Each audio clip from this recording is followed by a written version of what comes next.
I should preface this by saying, I don't happen to be a fan of Frank Sinatra, but this is kind of somewhat about Frank Sinatra. Okay. I happened the other day to hear that song of his, My Way, and I got curious and I looked up on the internet. I found out some information. Okay. It was written by Paul Anka for Frank Sinatra. And part of the reason it was written was Frank Sinatra was at that point considering just leaving the music business altogether. Okay. And Paul Anka wrote this song thinking that it was, that the only person who could really do it right would be Sinatra. Okay. And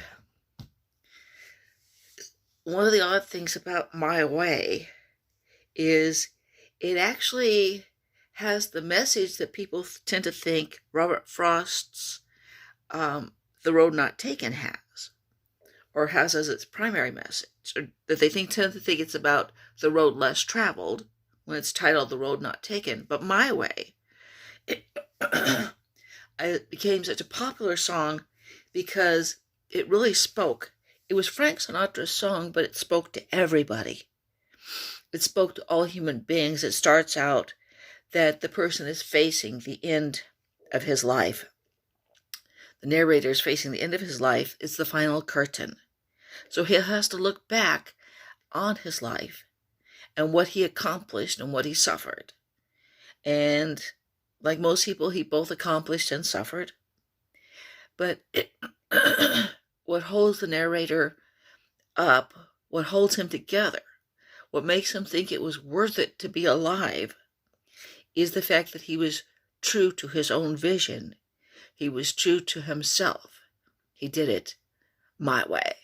Okay.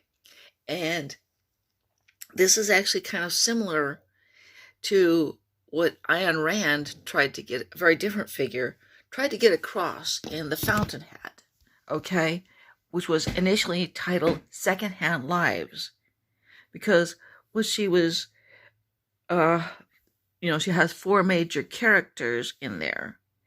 And the 3 who are kind of went the wrong way were those who just weren't true to themselves.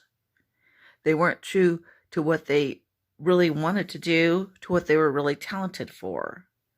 They lived according to what they could do for other people or what other people wanted of them. And the hero, of course, lived for himself, Howard Rourke. And he is kind of like the narrator of My Way, who, whatever else he might have been, he was true to his own values, to his own talents, to his own vision. Hope you like what you saw and heard, and will subscribe to my channel.